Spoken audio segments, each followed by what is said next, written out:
부산 시민 여러분 인사드립니다. 이재명입니다.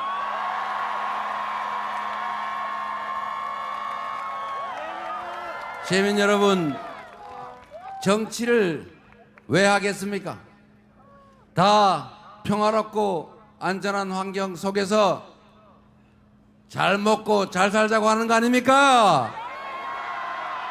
이 정치를 하는 데서 우리 국민들이 평화롭고 안전한 환경 속에서 잘 먹고 잘 살면 되지. 거기에 빨간색, 파란색, 서쪽, 동쪽, 남녀, 노소, 장애인, 비장애인 이런 거 가릴 필요 있습니까? 가치가 어떻든 이념이 어떻든 그런 것은 생각하는 사람 생각하면 되고, 현실이 중요한 정치에서는 국민들의 더 나은 삶을 만들어내고 나라의 미래를 더 빛나게 하는 거, 그게 바로 정치의 본질적인 역할 아니겠습니까?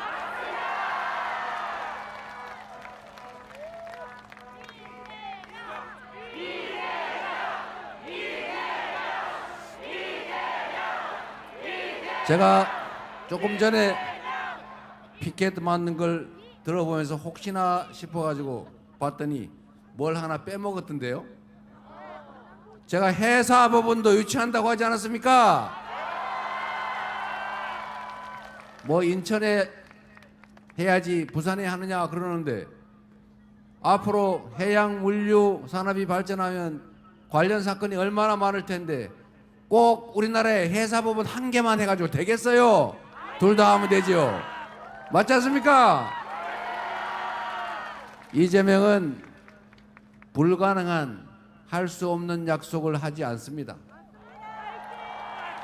제가 성남시장 2번, 경기지사 1번을 하면서 제가 하기로 약속한 거 95% 전후로 다 약속 지켰습니다, 여러분. 그래서 누가 그래요? 아, 이재명은 무슨 공약 이행률이 높다는데 와, 엄청나게 뛰어난 실력을 가지고 있는가 봐, 이렇게 얘기해서 제가 얘기해 줬어요. 전혀 그렇지 않습니다. 제가 엄청난 획기적인 초인적인 능력이 있어서 하는 일이 아니고, 지킬 수 없는 약속 안 하고 지킬 수 있는 약속만 하고, 지킬 수 있는 약속은 정부가 막아도 악착같이 했기 때문에 그렇게 높은 것 뿐입니다, 여러분. 대한민국도 마찬가지죠.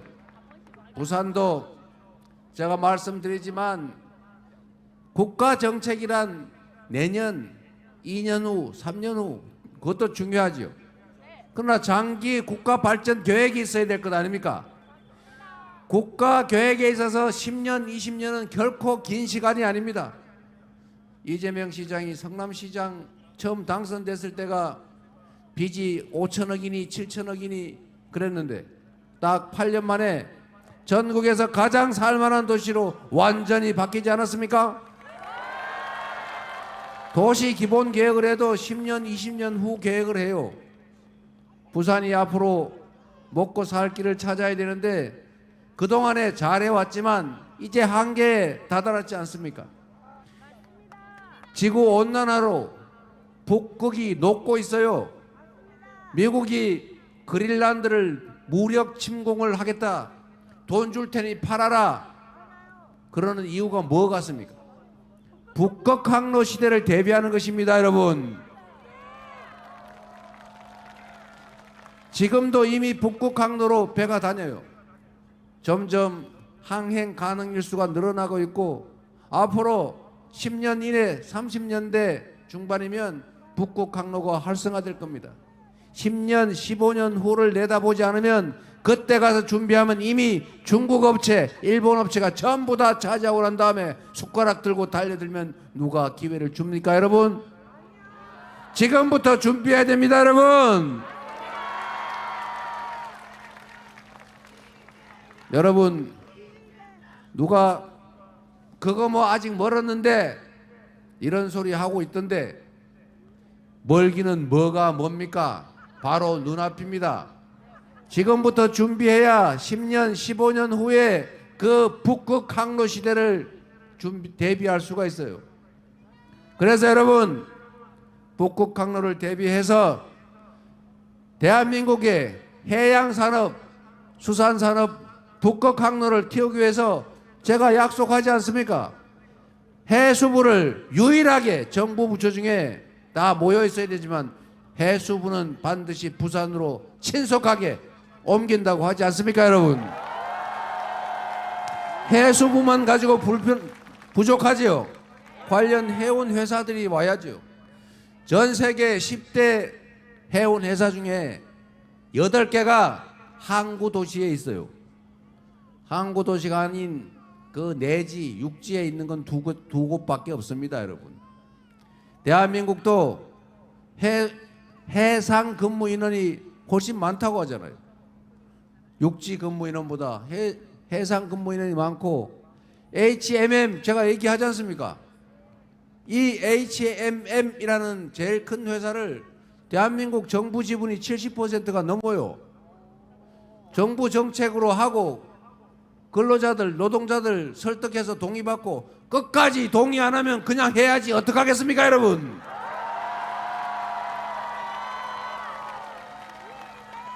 그리고 이것 가지고 부족해서 자꾸 산업은행 얘기하던데 지금 3년 동안 됐어요, 안 됐어요? 대통령 권력을 가지고도 못하지 않습니까? 맨날 거기 매달려 가지고 누구 원망하면서 그러고 있을 겁니까? 산업은행은 부산에 특화되어 있지 않잖아요. 그래서 여러분, 투자, 금융에 문제가 있다고 하니까 아예 부산에 동남투자은행 하나 만들어서 해양 물류산업, 배후산업 지원할 수 있도록 국책은행을 하나 만들도록 하겠습니다.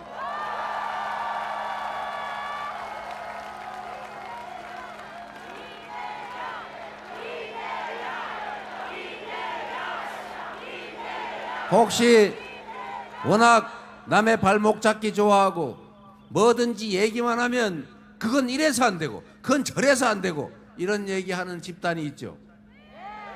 국민 뭐라고 있어요? 여러분, 정치라는 것은 안 되는 것을 되게 하는 것, 불가능해 보이는 것을 가능하게 만드는 것, 없는 길을 만들어내는 것이 바로 정치라는 것 아닙니까? 그런 거 하라고 권력 맡기고 우리가 필요하면 제도도 다시 만들 수 있는 거, 대한민국 헌법조차도 정치적으로 필요하면 합의해서 국민의 동의하에 새로 만들 수 있는 것 아닙니까? 이거 얘기하면 분명히 그 실현 가능성이 없습니다, 이렇게 발목을 잡을 가능성이 많아요. 그래서 제가 간단하게 왜 가능한지를 설명해 드리도록 하겠습니다. 국민의힘 이쪽 동네 꽤 유명한 분이 이거를 이미 검토하다가 말았어요. 불가능한 것을 왜 검토했겠습니까? 가능하니까 했겠지요. 이재명의 민주당 정부는 가장 빠른 시간 안에 반드시 약속한 대로 해수부 이전, 그리고 HMM 이전, 그리고 여기에 더해서 동남투자은행을 만들고 거기에 더해서 하나 더 할 게 있어요. 대통령실에 북극항로 해양수산 전담 비서관을 두고 아예 제가 직접 챙기도록 하겠습니다.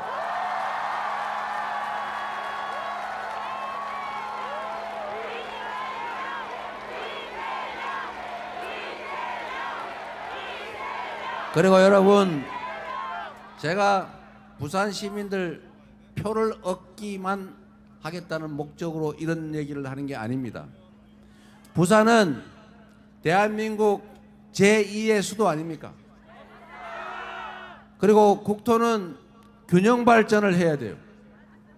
지금 대한민국은 수도권 1극 체제 때문에 성장 발전의 한계에 도달했어요. 지금처럼 서울, 경기, 인천에 이렇게 많이 모이고 끊임없이 밀집하면 과밀 때문에 더 이상 성장 발전할 수 없는 단계에 이미 이르렀습니다. 지방에 대한 균형 발전 정책은 제가 여러 차례 말씀드린 것처럼 그냥 어려워서 안 됐으니까, 그냥 양심상 좀 미안하니까 배려해 주자, 이런 문제가 아니고 대한민국이 지속적으로 성장 발전하기 위해서 피할 수 없이 해야 될 국가의 핵심 전략이다, 이렇게 생각합니다. 실제로 그렇습니다, 여러분. 그래서 정책을 만들더라도 지금은 수도권 중심입니다. 지금까지는 불가피했던 측면이 일부 있어요. 우리가 해방된 식민지 중에 유일하게 산업화 민주화에 성공한 나라인데, 독재를 겪으면서 사실은 국가가 나서가지고 한정된 재원, 한정된 자원과 기회를 골고루 나누면 흐지부지 되니까 한 곳으로 몰빵을 했어요. 올인을 했단 말입니다. 예를 들면 수도권에, 지방 중에서는 전라도는 빼고 경상도에, 그리고 기업들 중에서는 몇 곳에 아는 대기업에게, 그리고 사람들도 잘 배우고 잘난 몇몇에 특혜를 줬죠. 이렇게 한 곳으로 몰아가지고 처음에는 성공을 했습니다. 그래서 국가 전체의 부가 커지면서 그 몰빵에서 제외된 사람들은 좀 콩고물, 낙수 이런 걸로 혜택을 보며 살았어요. 그런데 이게 국제 경쟁이 심화되고 우리도 어느 정도 먹고 살만해지면서 이런 방식으로는 더 이상 정상적인 성장이 불가능하게 됐습니다. 이 점을 국제기구들, 그리고 노벨상을 받은 수없이 많은 경제학자들이 지적을 했어요. 앞으로 지속적으로 성장하기 위해서는 지금처럼 몰빵을 해가지고는, 양극화가 심해가지고는, 불평등 격차가 심해가지고는 지속적으로 성장률이 하락할 수밖에 없으니 성장의 기회와 성장의 결과를 공평하게 나누어야 지속 성장의 길이 생긴다. 이거를 우리는 포용 성장이라고 부른다. 각국 지도자들이여 우리가 권고하는 대로 해라, 이렇게 말한 지가 이미 십수년이 넘었습니다, 여러분. 그런데 우리나라는 성장의 기회와 성장의 결과를 좀 골고루 나누자. 그러면 이재명 같은 사람이 얘기하면 저 빨갱이다, 사회주의자다, 이렇게 비난하지 않았습니까? 그런데 드디어 더 이상 견딜 수 없는 상황에 우리가 도달한 것입니다. 그래서 이제는 똑같은 국가 재정을 배분을 해도 수도권에서 거리가 멀면 멀수록 더 인센티브를 주고, 정책을 수립하더라도 지방의 수도권과 동등하게, 또는 오히려 억강부약 정신에 따라서 지방에 더 많은 정책적 배려를 해야 됩니다. 그래야 대한민국 경제가 다시 살아날 수 있다. 그리고 지속적으로 성장하는 길이 생긴다. 맞습니까, 여러분?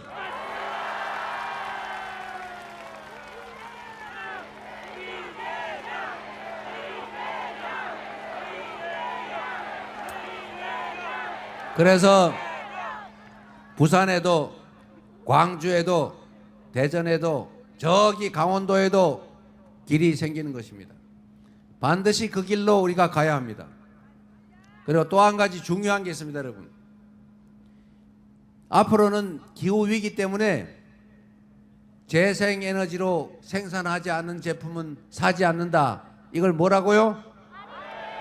다 알죠? 누구는 모르더라고 잘. 전 세계 글로벌 기업들이 재생에너지로만 생산해야 사겠다, 이렇게 정했고 이게 세계 표준이 됐습니다. 그런데 우리나라는 재생에너지가 10%도 안 돼요.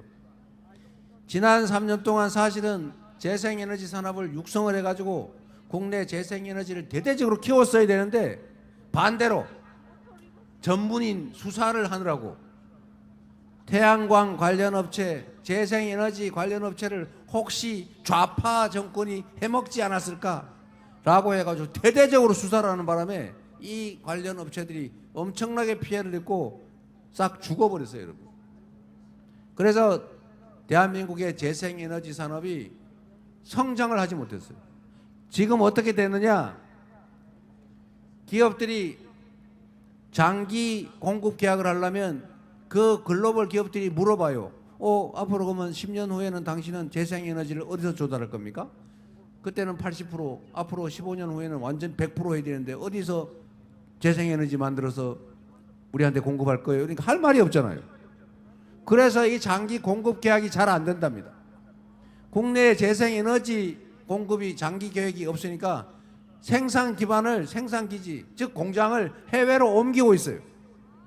이러니 나라 일자리가 남아나겠습니까, 여러분? 그래서 앞으로는 우리가 재생에너지 산업에 대대적으로 투자해야 됩니다. 그런데 다행인 것은 재생에너지는 서울에 별로 없어요. 인구에 대비해서. 인구 비례로 재생에너지 자원이 가장 많은 데가 어디입니까? 서남해안입니다. 서남해안은 풍력, 태양광, 그리고 바닷가, 해안가, 얕은 바다, 이게 다 남는 데예요. 여기서 재생에너지, 태양광, 풍력 발전을 하면 농사 짓고 고기 잡는 것보다 몇 배로 소득이 늘어납니다. 정부에서 지능형 전력망만 잘 깔아주면 그냥 시골 가가지고 빈 땅에다가 논뚝길, 밭뚝길, 오솔길, 제방, 마당, 지붕 이런 데다 다 태양광 설치해가지고, 심지어 앞으로는 농사를 짓는 논밭의 위에다가는 태양광을 하고 밑에는 그냥 농사를 지을 수도 있어요. 이렇게 하면 먹고 살 길이 생기고 재생에너지 산업이 발전할 거고, 재생에너지로 에너지를 대체하면 화석연료 수입하느라고 연간 200조 원씩 쓰고 있는데 수입을 대체할 수 있지 않습니까? 수출 기업들이 국내에서 재생에너지를 생산하면 생산 기반을 해외로 옮길 필요가 없고, 최근에 지진도 없고 안전한 대한민국, 통신망 발전하고 기술 수준 높은 이 나라가 국제적인 데이터 센터를 만들기는 최적의 자리라고 합니다. 문제는 에너지가 없대요. 이런 기업들 다 유치하면 먹고 살 길이 생기지 않습니까, 여러분? 그러면 우리가 재생에너지는 생산된 지역에서 송전하는 비용을 빼면은 생산지가 더 싸다. 그러니까 생산지에 가까운 곳에서는 재생에너지, 에너지 비용을 싸게 공급해주면 기업의 운영 비용이 줄어들지 않습니까? 그리고 세제 혜택도 줘야죠. 서울서 고생하느니 이 지방에 와서 기업하면 세금도 많이 감하든지 아예 면해주든지. 그리고 규제도 대폭 풀어서 지방에서 사업하기 쉽게 해주면 기업들이 오지 말래도 밀고 들어오지 않겠습니까, 여러분? 그렇게 갈 수 있도록 국가 산업 경제 정책을 잘 만들어서 긴 안목을 가지고 밀어가야죠. 첨단 기술 산업도 키워야 되고. 그런데 이 정부가 지난 3년 동안 한 게 대체 뭡니까? 그냥 방치하고 괴롭히기나 하고 시장이 알아서 하겠지. 억강부약이 아니라 각자 도생으로 뭐 힘없어서 잡아먹히는 거 어떡하나. 그거 원래 자연의 법칙이 시장의 법칙이지. 이렇게 하다가 대한민국 경제가 다른 나라보다도 훨씬 많이 추락을 해가지고 아예 1분기에는 마이너스 성장을 하고, 드디어 대한민국의 예측 경제 성장률이 0%대 0.8%까지 떨어지고 말았습니다, 여러분. 나라 살림을 이렇게 해서 결국은 경제가 망쳤고, 경제가 망치니 민생이 나빠졌지 않습니까? 그러니까 이렇게 살기 어려워졌는데, 그럼에도 불구하고 반성하기는커녕 국민이 맡긴 그 권력과 국민이 맡긴 총칼로 국민에게 총구를 들이대고 인권을 말살하고 민주주의를 파괴하고 국회를 없애고 입법기관 마음대로 만들어서 대한민국 국가 권력을 혼자 영원히 독차지하겠다는 이런 비상계엄 내란 행위까지 했는데 용서할 수 있습니까, 여러분? 책임을 물어야 되겠죠? 6월 3일은 반드시 그 책임을 확실하게 물어서 이 험한 세상 우리 손으로 이겨내고 희망 있는 새로운 나라로 함께 가야 되지 않겠습니까?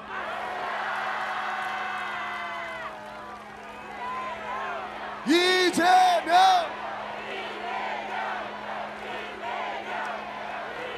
여러분, 누가 저보고 그런 얘기해요?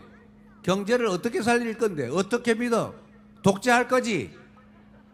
독재는 누가 했습니까, 여러분? 독재 중에서도 최악의 독재를 하는 게 비상계엄 아닙니까? 군사 쿠데타, 그게 최악의 독재 아닙니까? 그 독재를 비호한 게 국민의힘 아닙니까? 윤석열 내란 수계와 단절하지도 못하고 내란 수계가 지지한다, 그러니까 고맙다는 말도 못하고 싫다는 말도 못하고 어정쩡하게 있는 이 김문수 후보가 이 독재의 후예 아닙니까? 이들이 다시 당선되면 상황 윤석열 내란 수계, 윤석열 대통령이 다시 돌아오는 것 아닙니까? 그런데 누굴 보고 독재라 그래요? 못됐지요? 나쁘지요? 혼내줘야지요? 여러분, 경제를 살리는 거 그렇게 어려운 일 아닙니다. 잘 되고 있는데 더 잘 되게 하는 건 쉽지가 않죠. 잘못되어 있는 것을 정상으로 돌리는 것은 그렇게 어렵지 않습니다. 제가 몇 가지만 예를 한번 들어볼게요. 자본주의 시장 경제의 핵이 주식시장 아닙니까? 주식시장은 정말로 예민하고 감수성이 강해서 정말로 좋아질 것 같으면 쫙 좋아지고 나빠질 것 같으면 먼저 싹 숙여요. 지금 주식시장이 오른쪽으로 막 떨어지다가 드디어 바닥을 찍고 오른쪽으로 살짝 올라가지요. 왜 올라가는 것 같습니까? 윤석열과 국민의힘이 드디어 국정에서 손을 뗄 수도 있다 싶으니까 올라가는 거예요.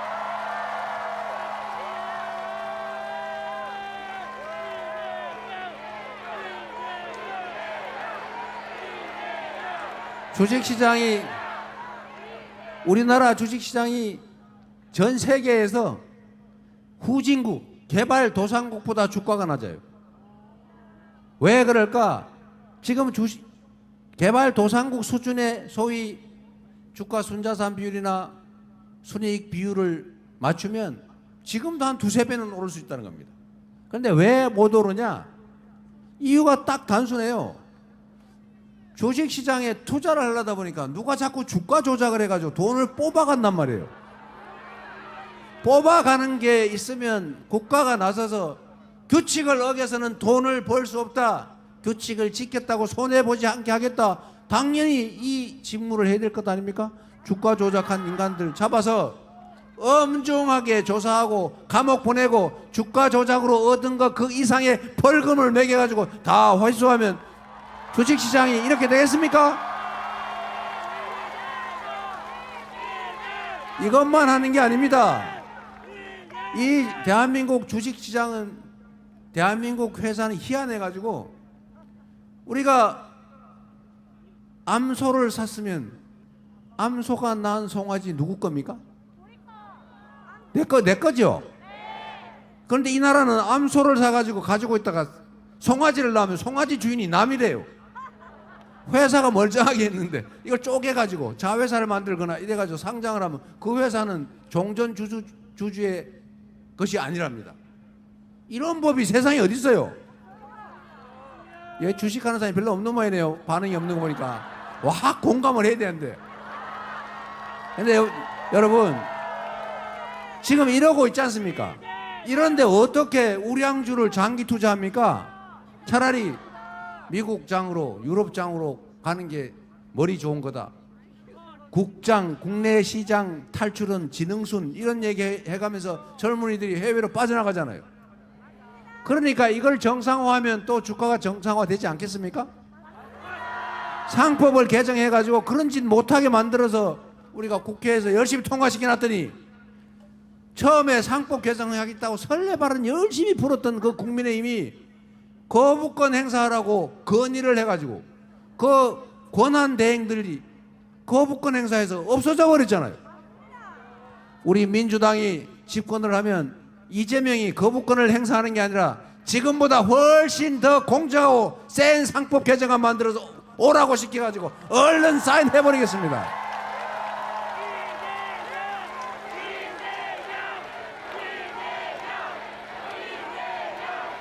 그리고 여러분, 대한민국에서는 좀 특이한 요건이 하나 더 있어요. 여건이. 남북 분단이라고 하는 게 경제 목을 쥐고 있습니다. 한반도가 평화를 유지하면 외국인 투자자들이 걱정을 안 하겠죠. 그러면 비싼 대만보다는 아주 저평가되어 있는 대한민국 주식을 사거나 대한민국에 투자하겠죠. 그런데 이 어떻게 된 판이 정부가 나서가지고 북한을 자꾸 찝쩍찝쩍 해가지고 강대강 대치를 해가지고 자꾸 도발을 시킨단 말이에요. 알고 보니 계엄 선포할 명분 만들라고 그랬던 모양인데, 여하간 이 외환 유치를 위한 이 정말 용서할 수 없는 국민 배신행위 때문에 한반도의 위험성, 국지전이 혹시 발생할지도 모른다는 그런 위험성이 생기니까 외국인 투자를 망설이거나 빼가지 않습니까? 그래서 코리아 디스카운트. 그런데 만약에 여러분, 대한민국은 국방비가 1년 국방비가 북한의 2년 국민 총생산하고 맞먹습니다, 여러분. 거기다가 강력한 한미 안보 동맹이 있잖아요. 그러면 안보가 뭡니까, 여러분? 싸워서 막 피 질질 흘리고 다 부서지고 왕창 살상 당한 다음에 이기는 거 좋습니까? 싸우지 않고 이겨야죠. 싸우지 않고 이기는 것보다 더 좋은 게 싸울 필요가 없이 평화롭게 사는 거 아닙니까? 그러니까 이렇게 우리가 국방력도 강하고 세계 5위의 군사력을 자랑하니까 겁주고 막 덤벼봐, 그래가지고 약 올리고 이렇게 한판 붙으려고 하는 게 아니고, 이 강력한 대북 억지력, 국방력을 기반으로 점잖게 소통하고 대화하고 협력하고 이 양온 전략을, 강온 전략을 적절히 섞어서 평화롭게 서로에게 이익되게 그렇게 가야 되는 것 아닙니까? 지금처럼 이렇게 강대강으로 막 부딪혀가지고 우리는 그 저질비라 보내고 저쪽에서는 오물 보내고 서로 막 비방방송하고 유치하게, 그게 뭡니까? 남들이 대한민국을 뭘로 보겠어요? 이런 것만 안 하더라도 대한민국 주가가 오르지 않겠습니까? 그래서 지금 환율도 떨어지고 주가도 슬쩍 쭉 떨어지다가 오르고 있지 않습니까? 민주당이 여러분의 적극적인 참여 투표로 이번 대선에서 이기면, 이재명 정부가 들어서면 그 자체만으로 주가가 더 오르지 않겠습니까, 여러분?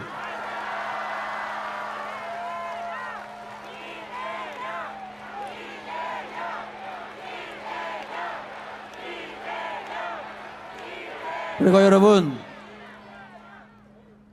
경제 그게 뭐 별겁니까? 이렇게 경기가 나쁠 때는 정부가 재정 지출을 늘려가지고 소비도 늘리고 동네에 돈이 좀 돌게 그렇게 만드는 게 정부가 해야 될 의무 아닙니까? 부자들 세금 깎아줘가지고 정부 재정 부족하다고 서민 지원 예산을 싹 깎고 심지어 첨단 기술 사회로 우리가 넘어가야 되는데 국민이 공부할 R&D 예산을 대폭 깎는 이런 짓을 하면 경제가 살 수가 있겠습니까? 원칙과 상식만 회복해도 대한민국 경제는 지금처럼 마이너스 성장하라는 그런 상황은 절대 아닐 겁니다. 희망을 가지고 할 수 있는 일을 한번 해 주시기 바랍니다.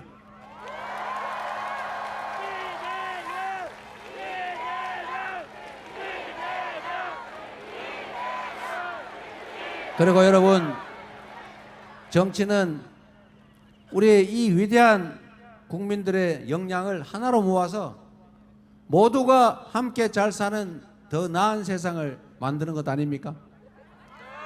정치인들은 편을 나눌 수가 있죠. 파란 당, 빨간 당 나눠서 싸우더라도 우리 국민들이 빨간 국민, 파란 국민으로 나눌 필요 있습니까? 머슴들은 편을 나눌 수 있어요. 주인은 하나입니다.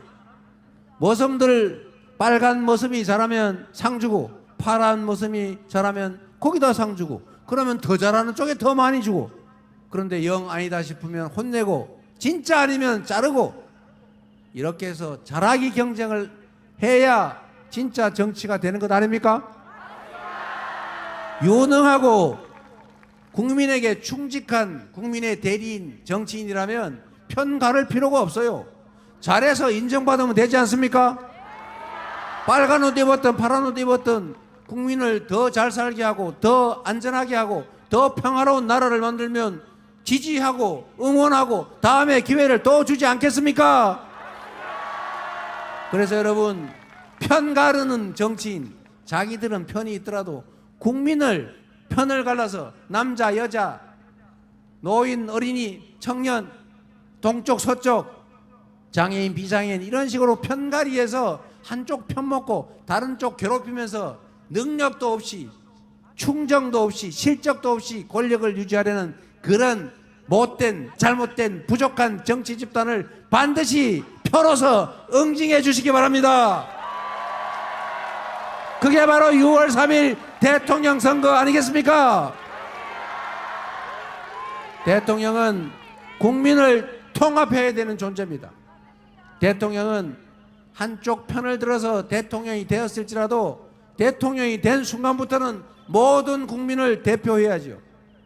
모든 국민을 동등하게 대하고 동등하게 기회를 주고 학대하거나 특혜를 주거나 하지 말아야 됩니다. 특히 편 가르기는 절대로 해서는 안 된다. 맞습니까? 반쪽만에 기반한 반쪽 대통령, 우리 민주당은 이재명 후보는 원치 않습니다. 민주당의 이재명 대통령 후보는 대통령이 되면 대통령답게 국민을 크게 통합하는 그런 책임자의 역할을 다하겠습니다. 여러분, 이재명! 이재명!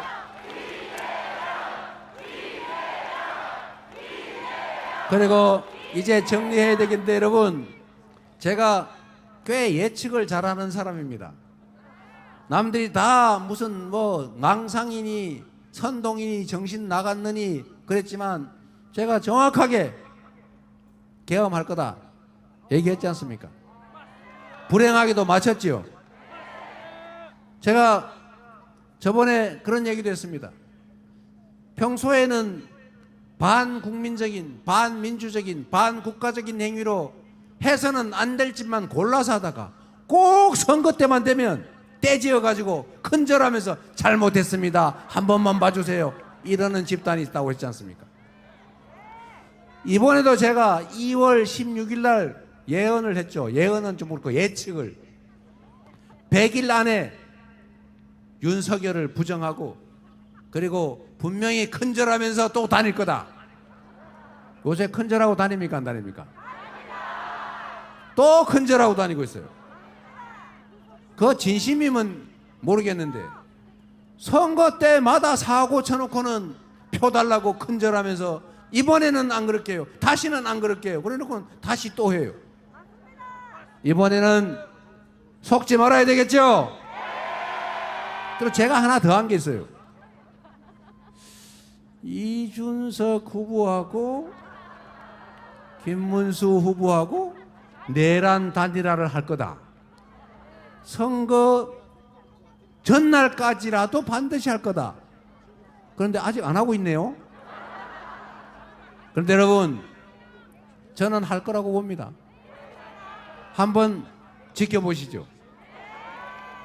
저는 지금 상당히 많이 아마 협상을 하고 있을 것 같은데 협상의 핵은 그거죠.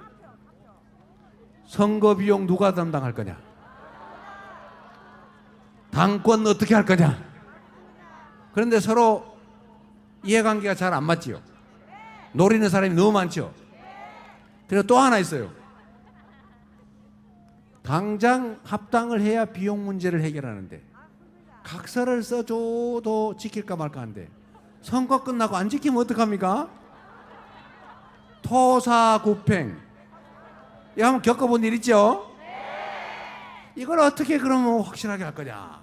라는 걸로 고민하고 있지 않을까 하는 생각이 듭니다, 여러분.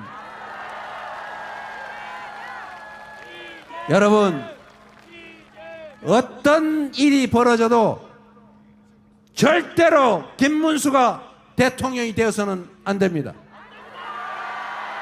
단일화를 하든 뭘 하든 간에 김문수가 대통령이 된다는 것은 상황 윤석열 내란 수계가 귀환하는 것이고 극우 전광훈의 꼭두각시가 대한민국을 쥐락펴락하는 것을 의미합니다.